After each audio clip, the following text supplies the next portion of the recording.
Welcome to Seeker Challenge Daily Reading with She the Seeker Ministries, where we equip women to sit at the feet of Jesus. We are so excited about this Seeker Challenge as we invite you to allow the Lord's Word to illuminate your heart. So right now, I invite you to open your Bibles or simply listen, and I pray that He speaks to you through His Word. Here's today's reading. Today's reading is coming from Numbers 18 through Numbers 20, the Christian Standard Bible. The Lord said to Aaron, "You, your sons, and your ancestral family will be responsible for iniquity against the sanctuary. You and your sons will be responsible for iniquity involving your priesthood, but also bring your relatives with you from the tribe of Levi, your ancestral tribe, so they may join you and assist you and your sons in front of the tent of the testimony. They are to perform duties for you and for the whole tent. They must not come near the sanctuary equipment or the altar. Otherwise, both they and you will die. They are to join you and guard the tent of meeting, doing all the work at the tent.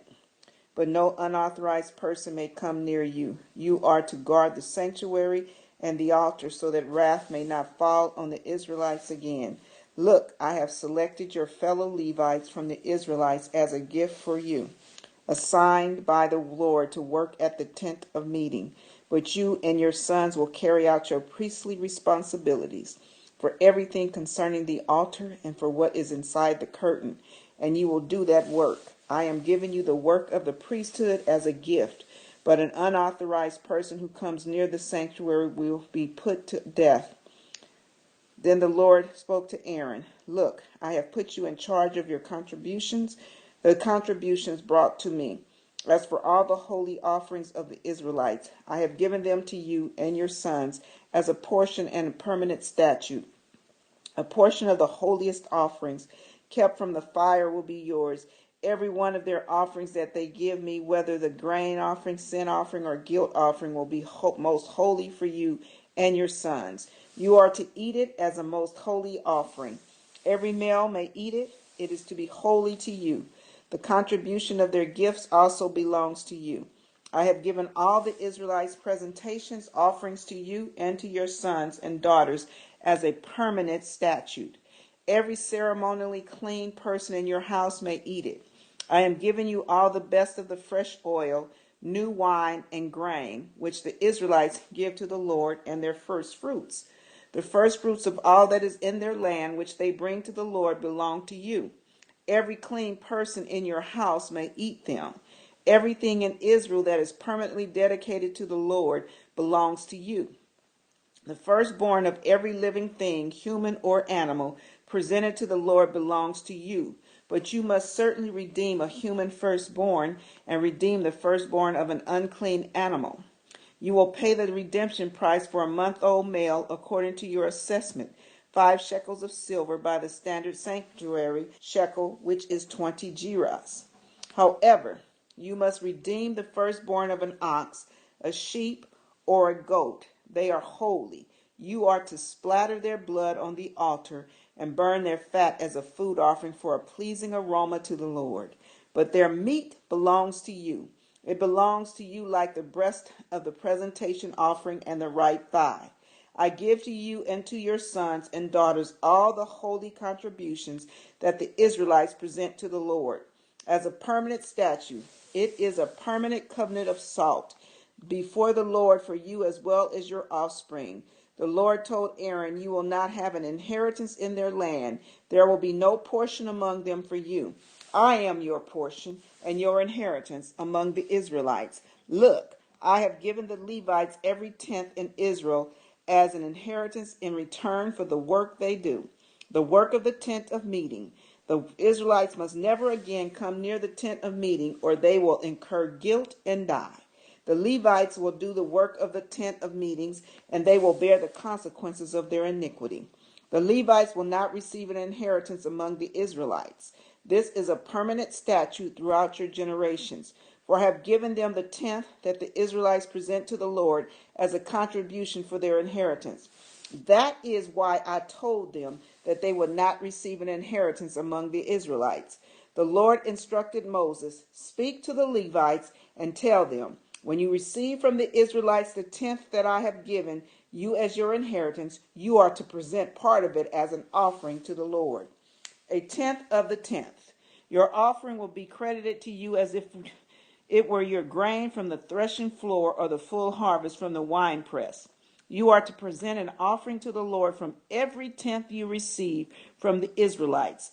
Give some of it to the priest Aaron as an offering to the Lord. You must present the entire offering due the Lord from all your gifts. The best part of the tenth is to be consecrated.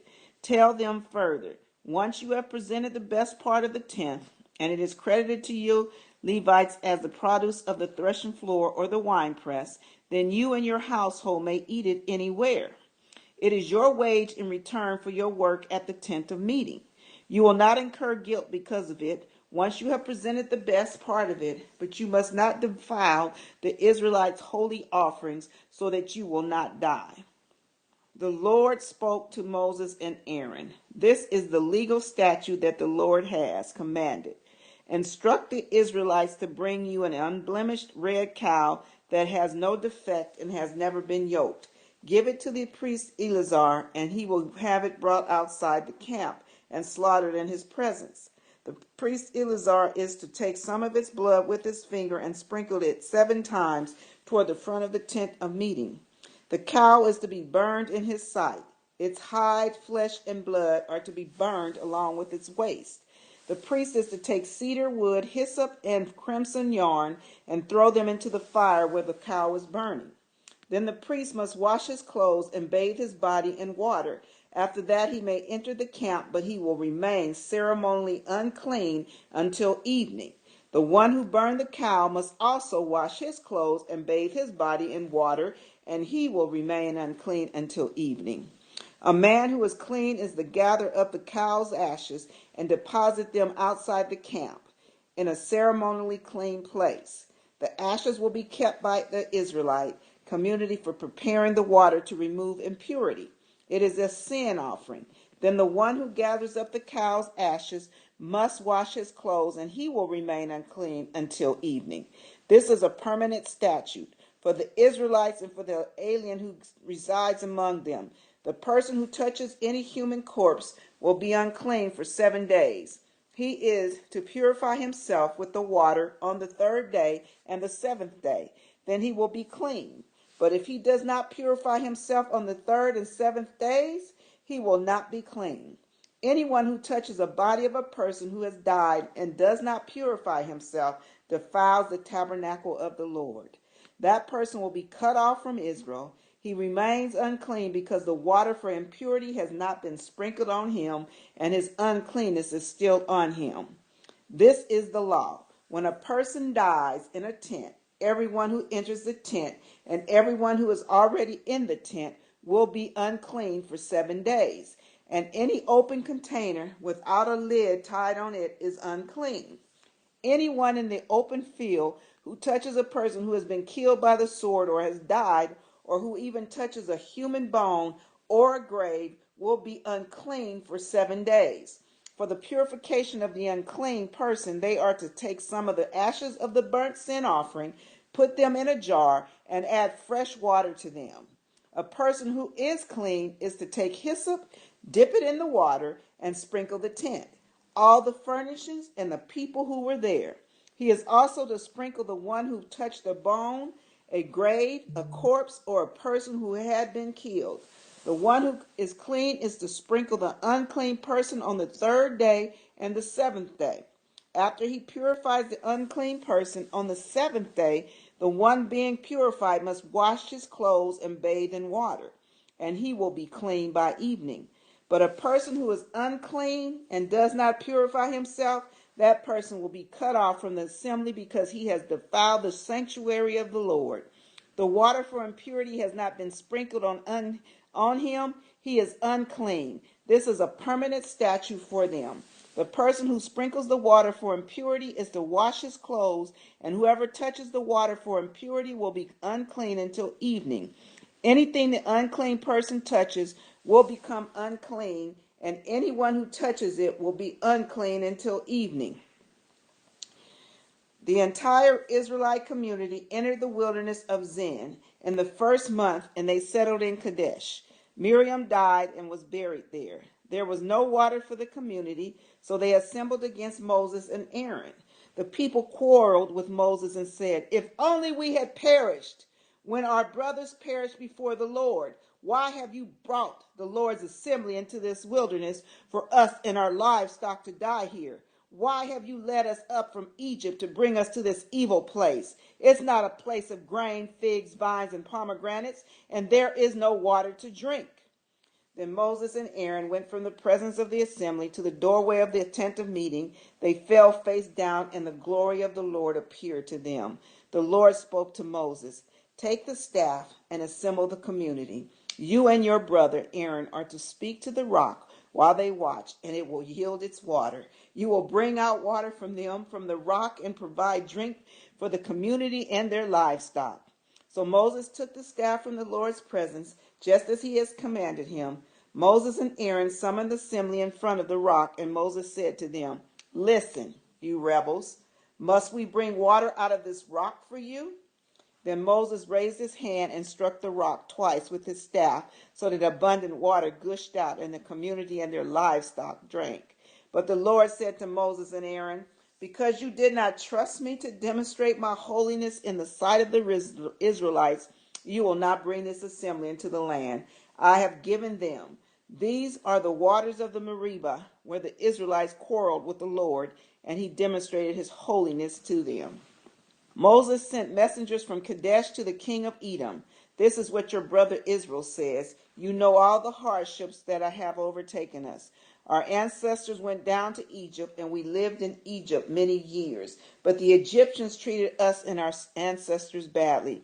When we cried out to the Lord, he heard our plea and sent an angel and brought us out of Egypt. Now look, we are in Kadesh, a city on the border of your territory. Please let us travel through your land. We won't travel through any field or vineyard or drink any well water. We will travel the king's highway. We won't turn to the right or to the left until we have traveled through your territory." But Edom answered him, "You will not travel through our land, or we will come out and confront you with the sword. We will go on the main road." The Israelites replied to them, "And if we or our herds drink your water, we will pay its price. There will be no problem, only let us travel through on foot." Yet Edom insisted, "You may not travel through." And they came out to confront them with a large force of heavily armed people. Edom refused to allow Israel to travel through their territory, and Israel turned away from them. After they set out from Kadesh, the entire Israelite community came to Mount Hor. The Lord said to Moses and Aaron at Mount Hor on the border of the land of Edom, "Aaron will be gathered to his people. He will not enter the land I have given the Israelites, because you both rebelled against my command at the waters of Meribah. Take Aaron and his son Eleazar and bring them up Mount Hor. Remove Aaron's garments and put them on his son Eleazar. Aaron will be gathered to his people and die there." So Moses did as the Lord commanded, and they climbed Mount Hor in the sight of the whole community. After Moses removed Aaron's garment and put them on his son Eleazar, Aaron died there on top of the mountain. Then Moses and Eleazar came down from the mountain. When the whole community saw that Aaron had passed away, the entire house of Israel mourned for him 30 days. Let's reflect on these questions together as we discover what the Holy Spirit may be saying through His Word. Number 1, what words, phrases, or things stood out to you? Number 2, what did you notice about God's character, His love, or His ways? And number 3, is there something you currently believe about God, yourself, or others that needs to change based on the truth you heard? I invite you to check out the Bible reading plan through the link. And then remember, until next time, keep sitting at the feet of Jesus and join us as we stay connected to Him together.